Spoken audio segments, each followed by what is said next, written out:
Welcome back to another episode of Important Miscellaneous Talks. I'm your host, Glasser Crossfield. Today we have the world's greatest motivational speaker here with us. Please introduce yourself. Greatest motivational speaker is crazy, but I appreciate that. Appreciate you for having me on my show, man. My name is Joseph, also known as Jotivational Speaking. I am a content creator. I make content on self-improvement. And yeah, I love what I do. I love impacting people with my voice. I'm on TikTok, Instagram, and YouTube. Got you. So explain, oh, well, you kind of already did, but go more in depth on who you are for the people who don't know.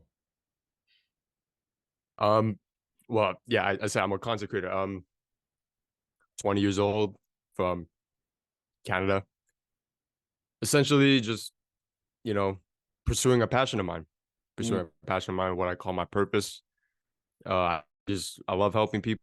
I love impacting people through my voice and my wisdom. And my whole motto is connecting through experience, you know? mm. So I like to educate people in a way that's through my experience and help others be the best version of themselves. How did how did you come about the passion? What made you discover that this was your passion? It's a long story because it all started off with fitness. I used to have a page called Jotivation Fitness, and I was creating. Sorry, give me 1 second. Mm.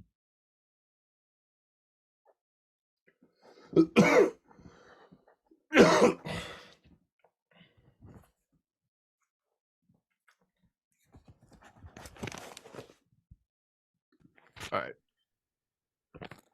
all right. So essentially, what I was saying was, It all started off with fitness. I used to have a page called Jotivation Fitness, and essentially, it was just me making a transformation for myself in fitness. And I was like, you know what? I want to put people on. I want to help people, and that's when I created the page. I made a change for myself physically, mentally, and I was creating content. I was creating fitness content essentially. And over time, it was kind of a build up of me providing motivation and fitness advice. And I was really learning to find my voice then. So it started off with essentially just me writing out messages on TikTok, and then it slowly transitioned to me coming out of my comfort zone, doing voiceovers, and then it turned into me recording myself on camera doing motivational speeches, whether it be about fitness, and sometimes there was a little bit of life content in there as well. And it eventually led to this. It connected to, me thinking like, okay, I'm not really passionate about the fitness anymore, but I'm more passionate about the life, the Mm. life aspect of things. And I felt like I was always so limited in the fitness industry. Like I was like, you know what, I want to post about life.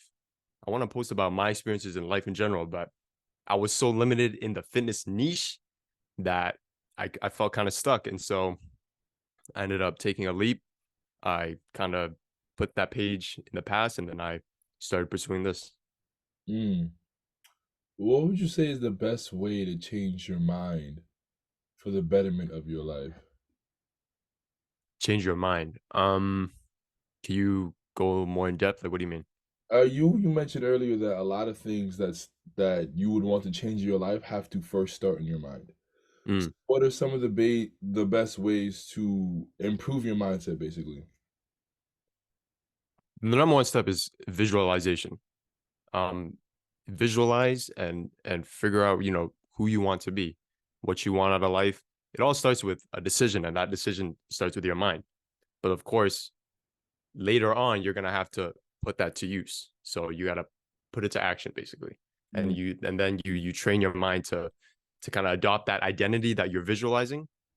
And that's essentially that change tends to happen through the process of you taking action. What are some of the things that you visualize Like with my content or just me? with you?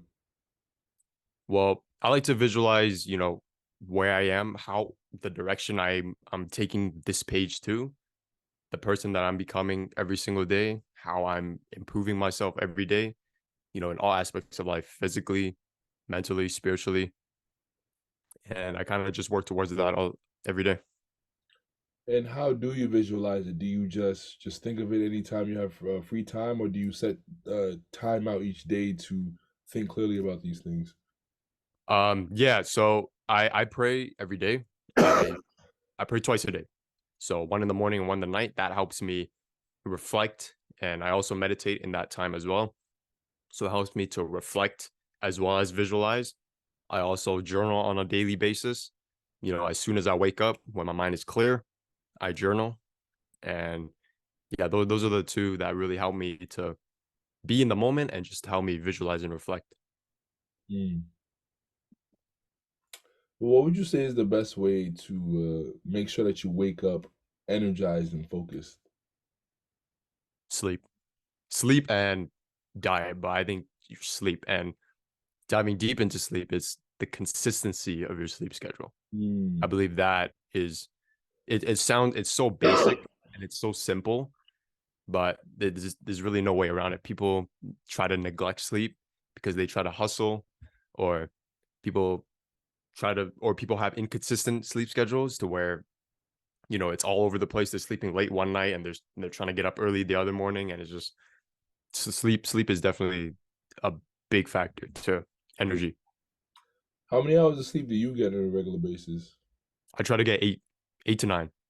8 to 9. Yeah. And the days where you don't get as much sleep, what are some of the differences that you see in your life? Just honestly, I try to push through it, but you know, obviously low energy levels. You know, my brain's a little foggy. You know, not, I guess you could say, not as motivated. Um, yeah, less energy. You know, just I'm not like, I don't feel myself. You know, Mhm. On the days where you're less motivated, what are some of the things that you do to make sure that you push through? um, the main thing is I understand that my feelings don't play a factor to the results. It's my action. Mm, So at the end of the day, if I'm trying to incorporate my feelings into the equation of whether or not I should do what I know I need to do, it's making things more complicated than if I were to just do what I have to do. how does 'cause that's a tricky part for a lot of people. Mm. How does one separate the feeling from the actual desired result? Mm. Like detaching yourself. Yes. Yeah. See, this one's a very interesting one. So one thing I like to keep in mind is to have low expectations, but have high standards for yourself. So essentially, when people have high expectations, that means they're really emotionally invested in the outcome. And so when it doesn't go their way, Hmm. bam, they're all over the place. Their mind, they're just like, oh, is this gonna work? Why did this happen to me? But if you have low expectations, that essentially means accepting everything that comes with whatever it is you're doing, and then seeing how you can improve from there because of your standards, if that makes sense. Yeah, I like that. Low expectations, high standards. Mm. I like that a lot. Yeah, And because the standards is what, you know, is the bar. You know, that's where you operate everything, your habits, your way of thinking. So that never changes. But expectations, of course, yeah, you're accepting anything that goes. you mentioned in one of your videos that one of the main reasons why a lot of people of today are so distracted is because of social media. So, can you Mm. please tell us how and why that is? Well, that came from experience, bro. I literally made that video because I realized that myself. I made that video pretty recently, and that was something that I overcame recently, where I figured out I was so stuck on social media. It was constantly consuming every part of free time that I had.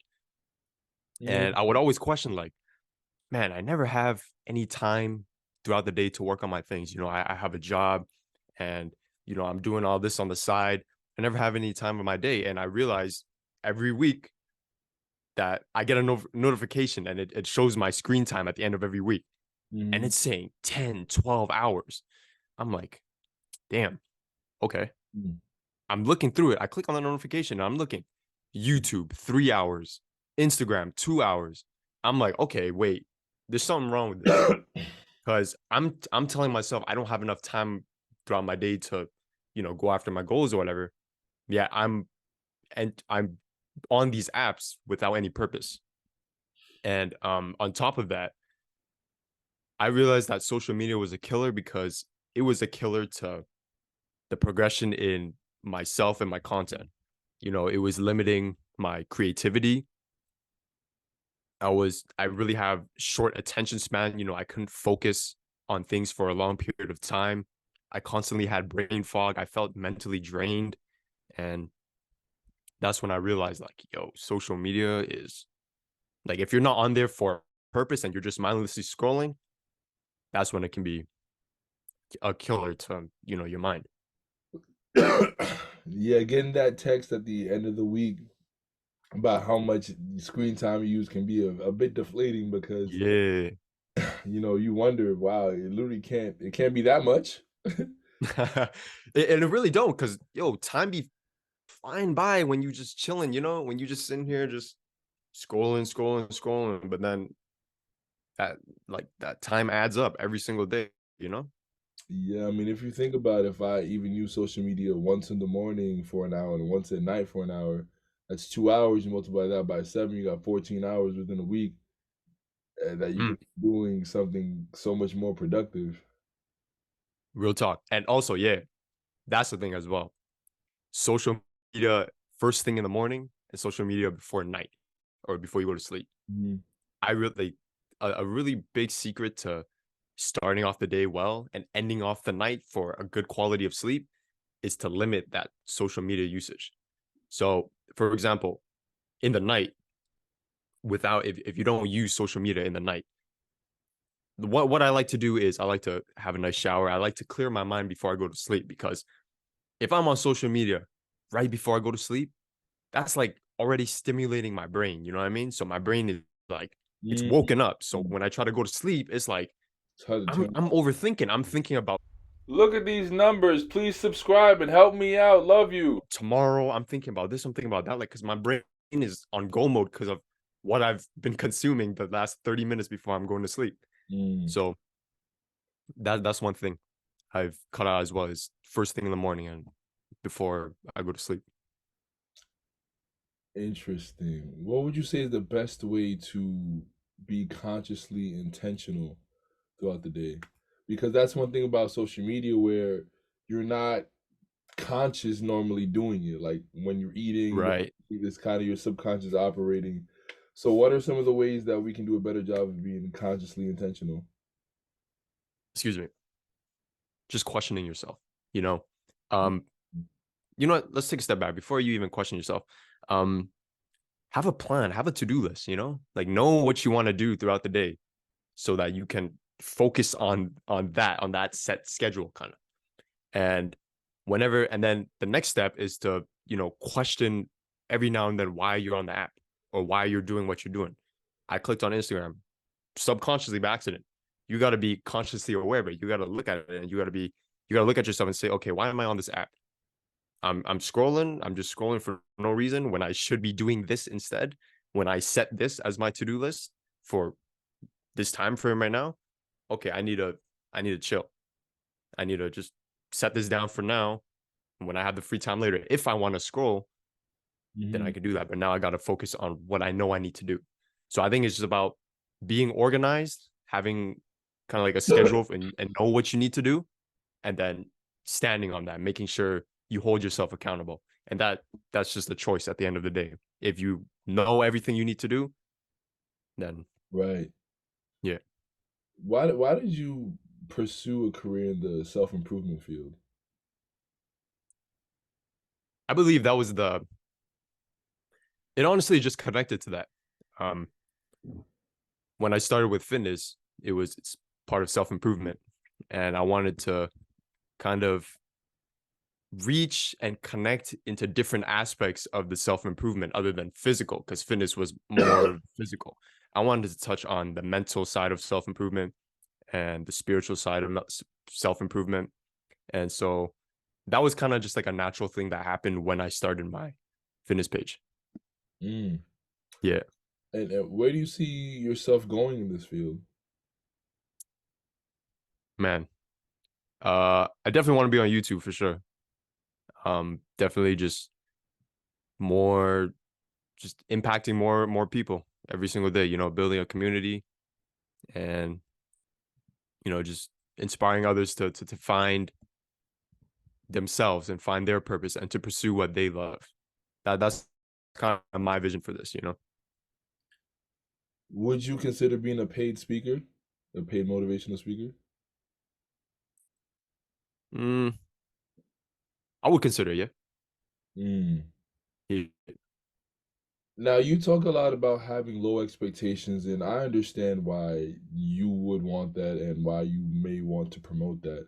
But there are some people Mm, out there who believe that having low expectations forces people to not truly want to better themselves and kind of leaves them in a mm, state of being content with their current reality.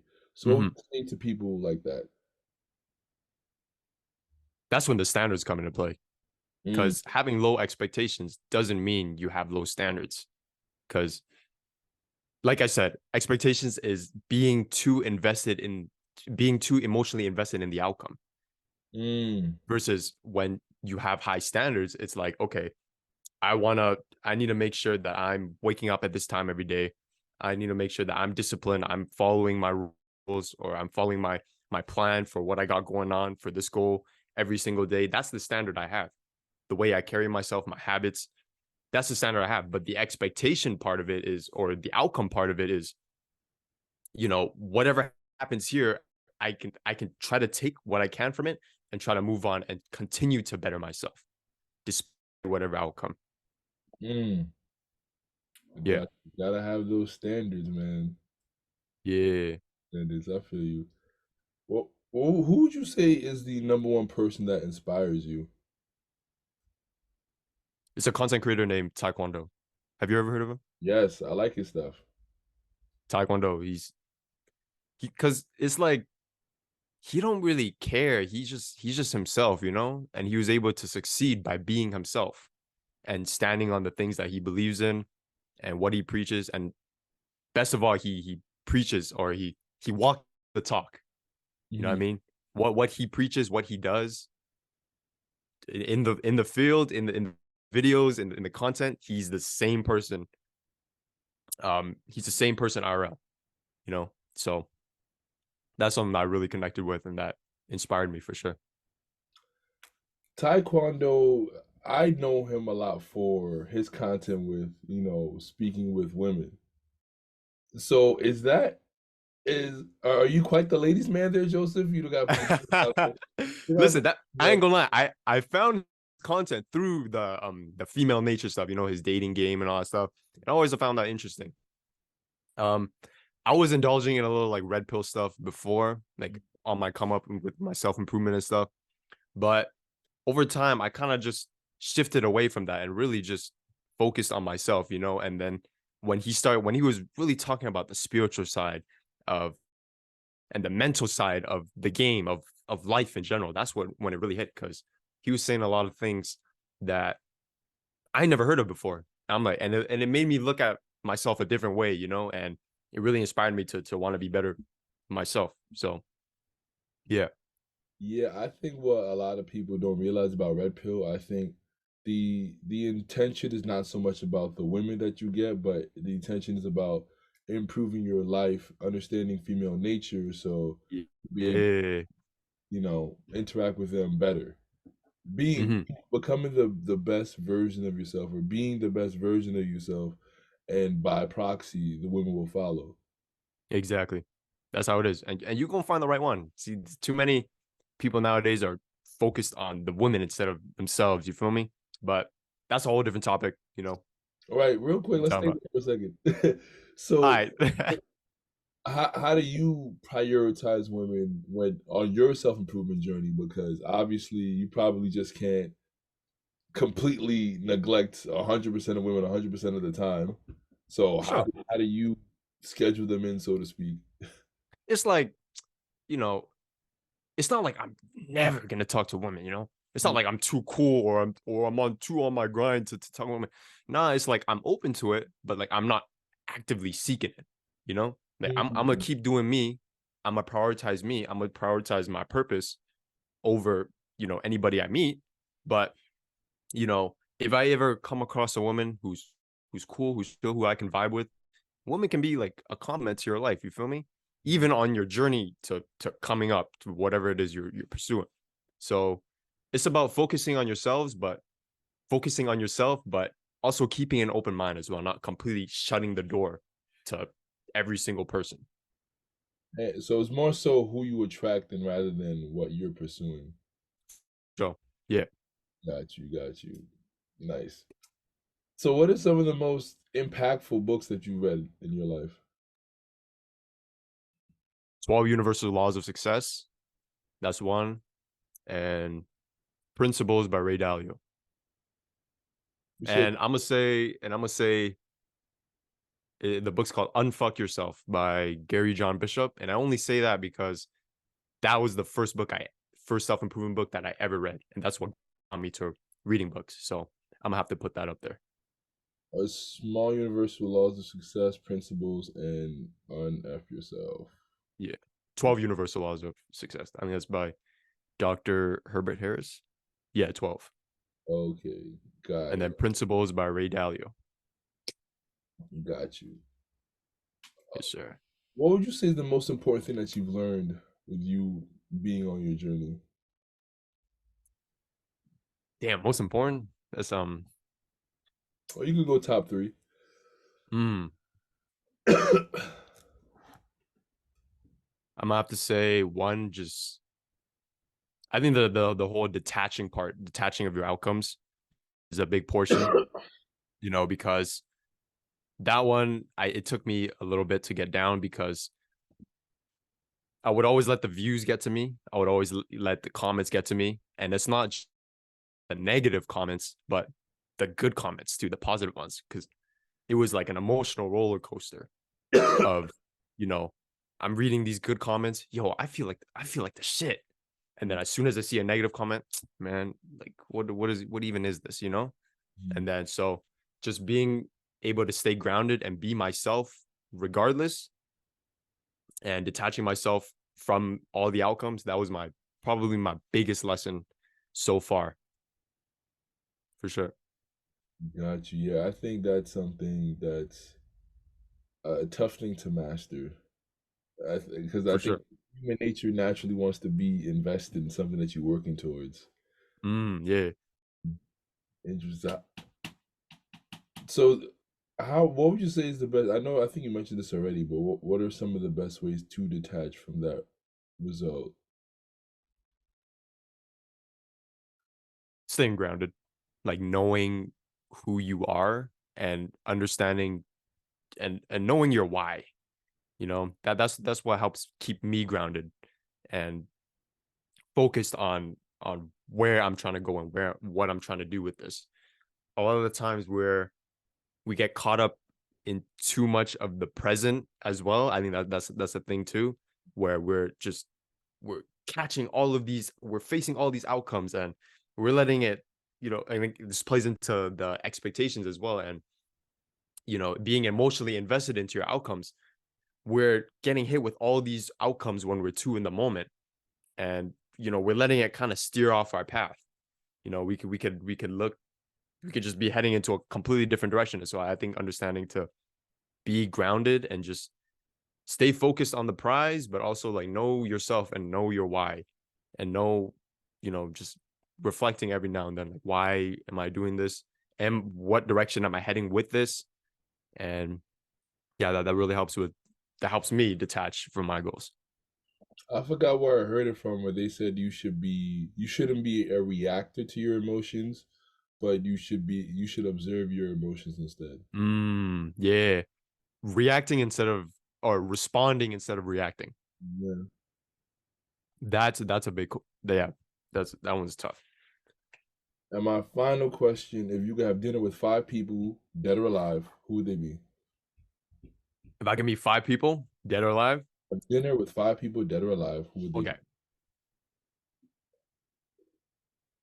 Taekwondo, Floyd Mayweather, mm, Kobe for sure. Kobe. Damn, that's tough. I'm gonna have to say Ray Dalio and Robert Greene. That's a good significant bunch there. Mm-hmm. Come on now, man. Yeah, solid. Well, Mr. Joseph, Jotivational, I definitely certainly appreciate your time. Uh, Appreciate you, man. so where can the good people find you? You can find me at Jotivational Speaking on TikTok, Instagram, and YouTube. I'll be posting on YouTube real soon. But yeah, Got you. I saw someone comment that on one of your videos. yeah. I got. You see, it's crazy because I was before I that video that went viral. That social media video went viral. I was on the YouTube game heavy. I was on that for like 3 months. I got a little bit of traction, but not really. And then I was like, you know what? Let me just head over to TikTok for a little bit. And as soon as I like chilled off the YouTube and I was on the TikTok, people were like, yo, make a YouTube. And I'm like, bro, I was on there for like a minute, yo. Where you guys at? You know? Yeah, YouTube, Yeah. that's the one I feel like you got to grind the most for views. TikTok is the ones where it's the easiest to get views, but also try the YouTube Shorts. YouTube Shorts can be pretty deflating too, though, because one day Mm, you'll have 4,000 views on a video with 2 subscribers, and the next day you'll have six. Literally, yeah, for sure. like It'd be like fluctuating, bro, and it's that big. weird. On TikTok, I feel like it's not as substantial a gap, but on YouTube Shorts, it's like that with regularity. It's a hit or miss, to be honest, on YouTube Shorts. I'm not gonna lie. Literally, it's either a big hit or a big miss, though. Yeah, yeah. You ain't lying, bro. You ain't lying.